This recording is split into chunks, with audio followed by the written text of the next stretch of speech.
बिरहा शुरुआत कैले से पहले हमारे एगो निवेदन बा कि आप सब बतौलिन कि आखिर में लोग काहे तीर लेला एगो कोई नहीं लेला उमें बिरंजी लोग ठोकेलन। वही तीर लोग क्यों लेते हैं इस बिरहे में आप लोग को शीर्षक मिलेगा, वो प्रमाण मिलेगा। तो आप तनी आप लोग शांति का दान दिहल जाई तो कहानी समझ में आई, नहीं तो हम सीधे गौर के धरती से गोरखपुर के धरती से आइल है और लोग कही कि कान का गा के गईल हमरे समझ में ना आई। राम करण भैया बलि को चलो अरे भजब श्री राम अपने पिता की आज्ञा मान, राज में दशरथ मूर्छित सुना पड़ा जहां।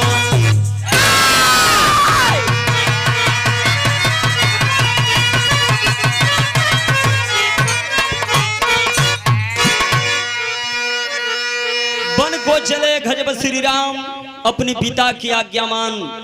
जिस समय भैया बतौलन की माई के कई कौनो समय वरदान मंगले रहली, तीर बचा ले रहली राजा दशरथ से। आज जब राम जी शादी कई के अयोध्यापुरी में अलन जनकपुर से, वही समय कहली कि हमार मंगन मिल जाए के चाहिए, हमार वरदानवा मिले के चाहिए। आज बड़ी खुशी का बात बा, मौका भी बा, हमार वरदानवा मिल जाए के चाहिए। अकेले कोठरी में जब लिया के गईली राजा दशरथ के राम करण भैया, तो कहला राजा दशरथ की मांग ला, कौन वरदान मंगल चाहत हो। उस समय कहली कि तीर बचा तो हम ले ही खाली नाम रखब, कहला तर नाम रखब फट देना हम तो के दे देते हैं। राजा खुशी में झूमत बड़न। आज अब मंगली की हमरे बड़के बेटा के राजगद्दी चाहिए भरत के, आराम के बनवास चाहिए। इतने बात सुनत में तो राजा का बुझाइल की मुहे में कलेजा आ जाई। अरे वाह, कलेजा पकड़ के बैठ गई की रानी, ई तू का मांग दिहलू, ऐसा वरदान तो के नाम मांगे के चाहिए जौन भैया बतौलन। तो गजल के अंदाज में कहे के बाबा कि अरे तुझे अपना साथी बनाने से पहले, अरे तुझे अपना साथी बनाने से पहले मेरे यार मुझको बहुत सोचना है।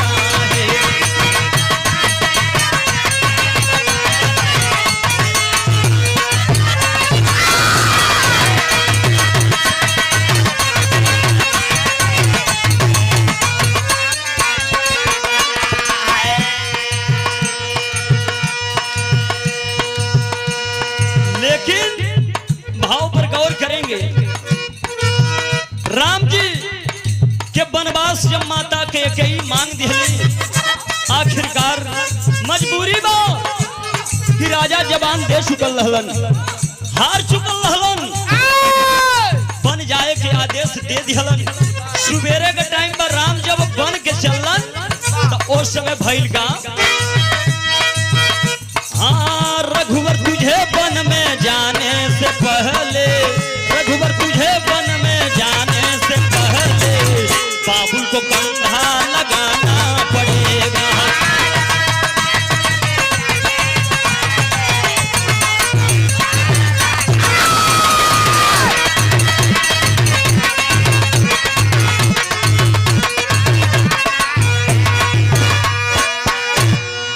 रघुवर तुझे वन में जाने से पहले बाबुल को कंधा लगाना पड़ेगा।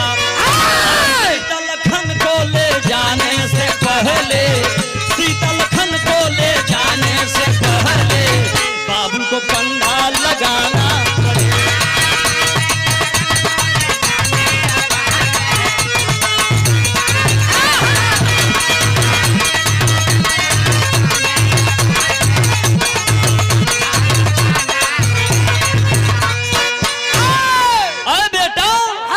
हमारे बात को ठुकरा दो, हमारे बात को भूल जाओ, बन मत जाओ बेटा।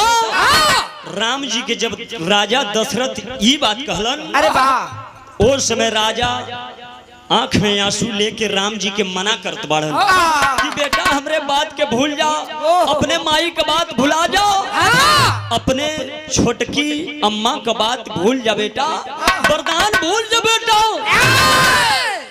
बन मत जा।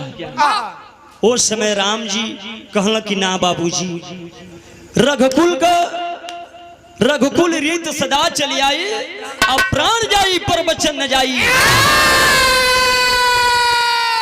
अगर हम बन ना जाता ने तो तू माई के जौन वरदान देले रहला इनमें तुहार वरदान झूठा हो जाई, तू झूठा हो जाई बा। अयोध्या नरेश झूठा कैसे हुई है, हम झूठ ना होके दे, हमके बन जाए द बाबूजी। राजा दशरथ रोई के कहलन कि बेटा अगर नहीं मान रहे हो तो जाओ, लेकिन अपने बाप को कंधा लगा करके जाओ, अर्थी उठा करके जाना बेटा। कितनो कसम धरावत बना, लेकिन राम जी जब तैयारी कर तो चल गए। आज जब चल गए ना राम शीष भैया, तो अयोध्या में कैसन वातावरण बा, शहर के माध्यम से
राम जी बन चल गईलन।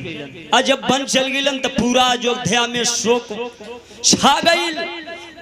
ओ अयोध्या नगर का जितना नर नारी रहलन, जितना जीव जानवर रहलन, सब राम के बिना व्याकुल बा।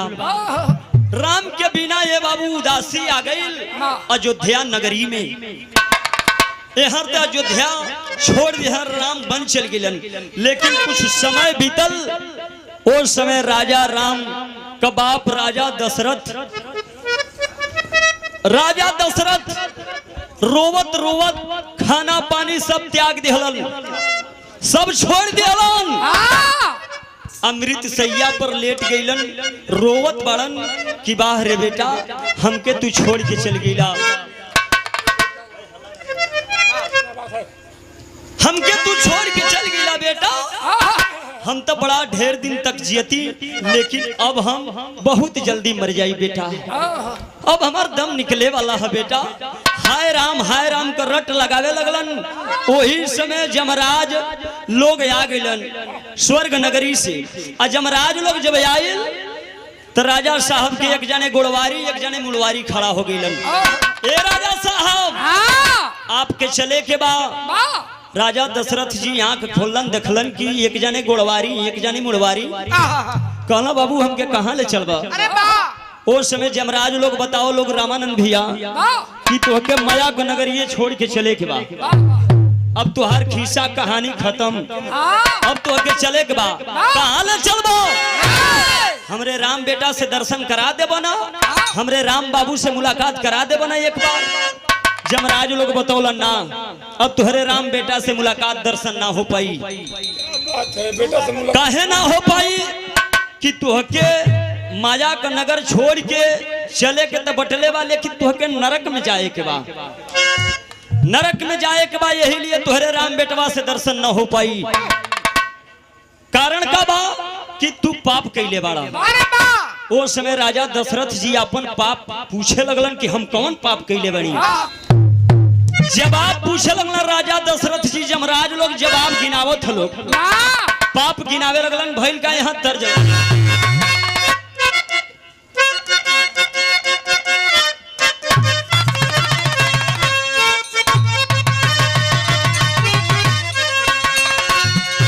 आई हमरे स्वर्गीय बेचन गुरु जी गावे बा कैसे कि अरे नदी भौजिया दोनों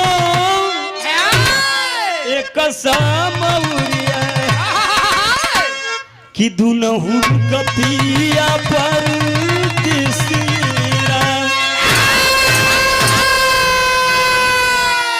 लेकिन यही गीत के बदल के हमरे गुरु गौरी शंकर जी गावेला मर्याद कर रहे वाला कि अरे नदी भौजिया दोनों एक सामौरिया दुनहु कपिया पर दिसरा।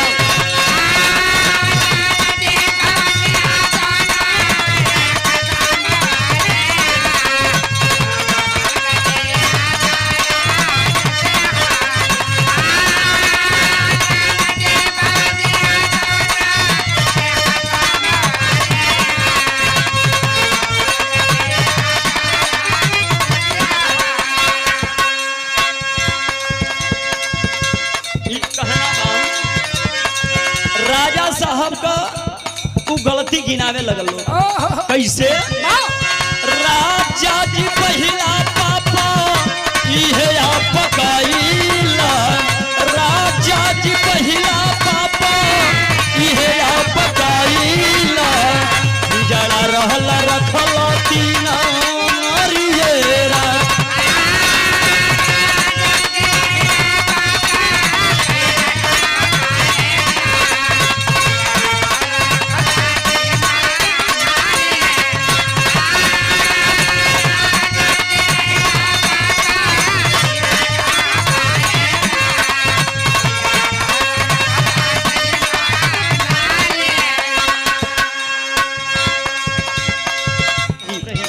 राजा साहब का दूसरा गलती गिनावे लगला, पहला गलती गिना दिहलन कि राजा साहब तू ही जड़ा रहल, जेके लोग नपुंसक कहेला, जबकि जानत रहलो कि हम काम लायक ना है, फिर भी 3-3 छह शादी कैले रहलो। ई पाप ना तो बात धर्म बा। ओकरे बाद दूसर का पाप चट दे गिना दिहलन। दूसरा पाप राजा अपने पहिला साथ गाइला, दूसरा पाप राजा अपने पहिला साथ गाइला, सारवन के दिहला अपने नारियेरा।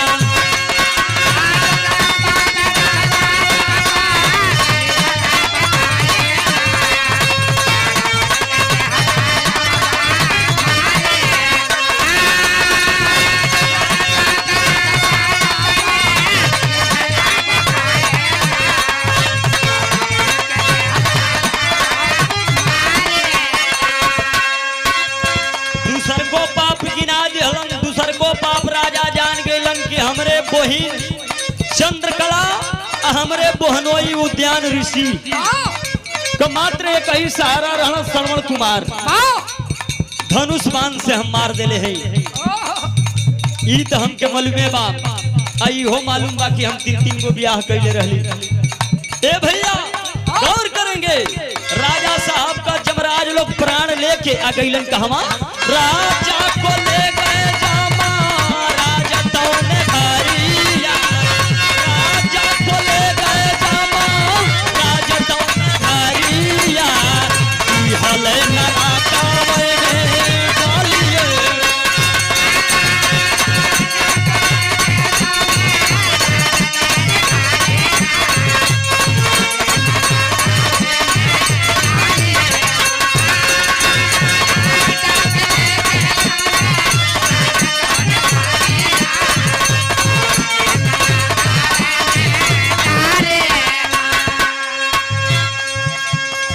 हर राजा साहब नरक में पड़ गईलन। राजा साहब का जमराज लोग प्राण निकाल के आ ले जाके नरक में डाल दिलन। आज जब डाल दिलन तब भइल का यहाँ गीत बदल गई मास्टर।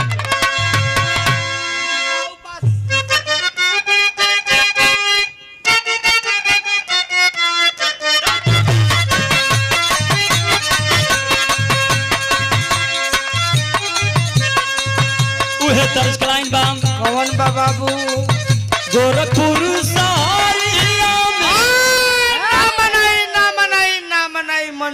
मंचो वीडियो देखा दुई प्रकार का नाच बड़ा मशहूर होले। बगलिए में सोनाडी भगसरी जे भैया गइल हुई और तो वीडियो देखे के मिले ऑडियो ना। दुई गो नाच बड़ा मशहूर होले। हां तो वीडियो में आओ बाबू। एगो हुरका आ एगो मृदंग वाली। हां तो मृदंग में आओ तो उ गुल गावेला स का गावेला स उ ना बनाई वीडियो में ना बनाई और करे आजा बाबू आजा। उ गावेला स का गावेला स कोनो सौखी आई लवंडा आई तो 10 रुपया दे के कही है कोई फिल्म जानती हो? अरे वाह वो हुरका वाला लवंडा कही कि मैं जानती हूँ। हाँ जानती हो? अरे भैया वो कही हम थोड़ा कहते हैं। वो कहला से जब पूछिए से कोनो फिल्म का गाना जानते हो तो कहे से जानत तो बटले बनी भैया। वाह वो बतावेला से का बतावेला से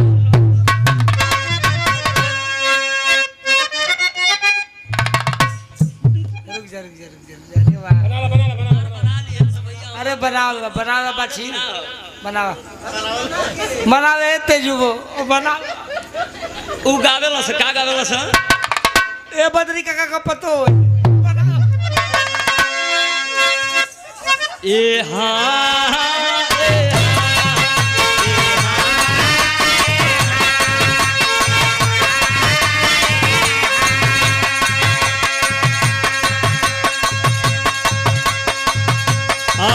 गोरखपुर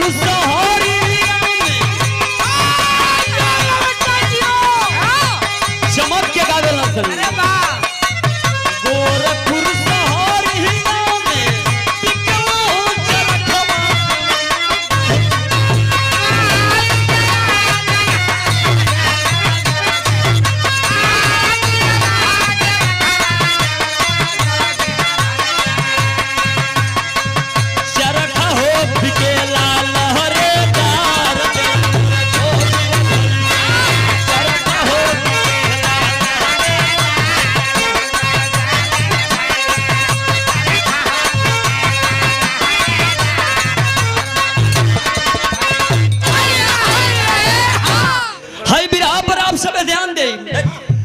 लेकिन भाव पर गौर करो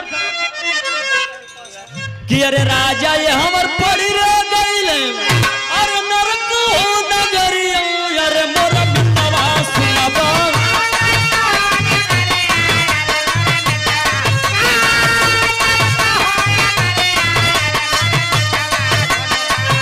परली हो या फतिया बारी अरे मोर बितवा सुनाबा परली हो।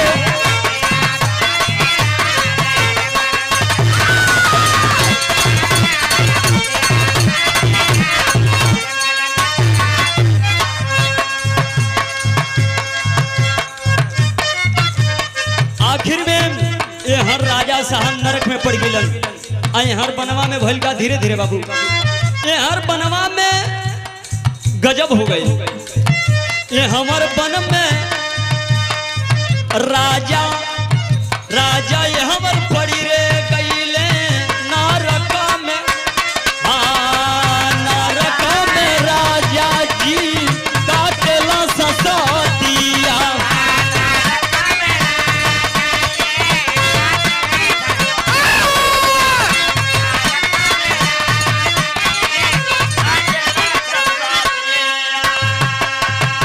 हमर बन राम जी पई परली बिपातिया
बनवा में सीता जी का हरण हो गई, हर बाबूजी स्वर्गीय हो गई।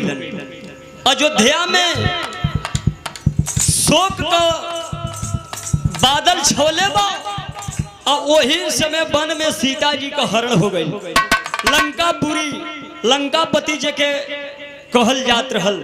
रावण आयल योगी के भेष में बाबूजी और सीता जी को जबरदस्ती उठा करके अपने लंकापुरी में लेकर के चला जाता है। यहाँ राजा साहब नरक में बढ़न, यहाँ का बात तो यहीं छोड़ दे। जब लंकापुरी में लेके रावण महाराज अपने लंकापुरी में लेके गई वो समय का भइल का कहे के बका कि गईले हनुमान गिरवले लंका में मुरारी।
कि राम जी जब सीता जी का पता लगावे लगलन उस समय सुग्रीव से मुलाकात भइल। और जब सुग्रीव से मुलाकात भइल तो सुग्रीव महाराज जाके हनुमान जी से मुलाकात करौलन। और जब हनुमान जी से मुलाकात भइल रामकरण भैया वही समय हनुमान जी लंकापुरी में जाके 7 समुंदर पार कई के लंकापुरी में जाके सीता जी का पता लगा के वापस अइलन। और जब वापस अइलन तो राम जी से दास्तान सुनौलन कि सीता रावण महाराज के कैद में बाड़ी। माता जानकी जी रावण के कैद में बाड़ी। रावण दुराचारी हमको और आपको धिक्कार रहा है, चैलेंज किया है रावण कि राम से मैं लड़ाई करूंगा, उस लड़ाई में अगर राम जीत जाएंगे तो सीता जी को वापस कर दूंगा। आज अगर राम जी हार जाएंगे तो सदा सदा के लिए सीता हमारी पटरानी बन जाएगी। अरे बाप रे बाप, जब इतनी बात राम जी सुनलन तरजल मास्टर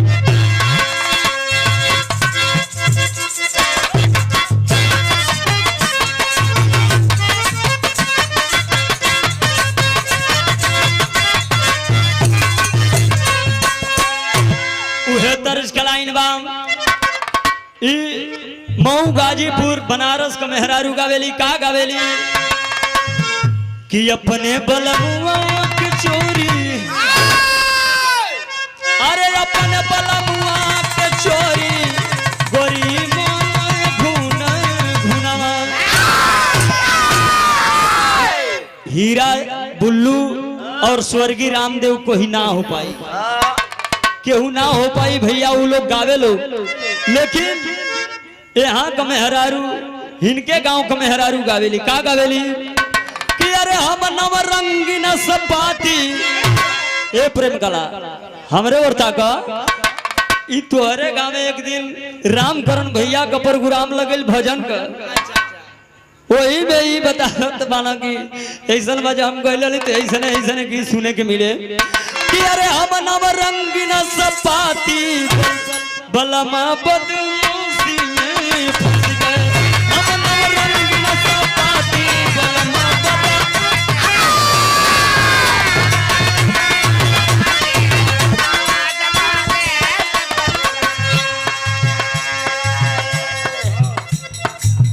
लेकिन भाव पर गौर करेंगे इतने ना। इनके गांव का औरी मेहरारू का गावेली, इनके क्षेत्र जवार का अरे कमर पास जनी लगावा काम अरे चलाई। कमर पर हाथ जनी लगावा बलम मोरो धीरे से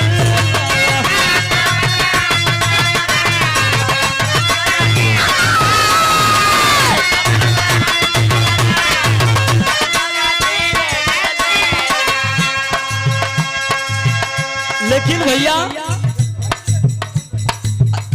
अरे शुरू भइल जब की लड़ाई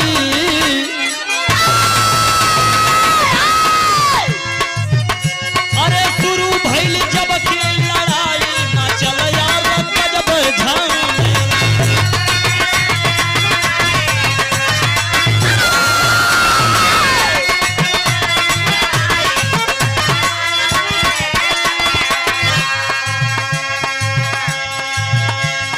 राम के बीच और रावण के बीच लड़ाई छिड़ गई। आज जब लड़ाई छिड़ल तो वो लड़ाई के मैदान में कैसन कैसन महारथी बाणा बाबू कि कुंभकर्ण ने घनाथ जस जाना सोने की लंका भय विरोध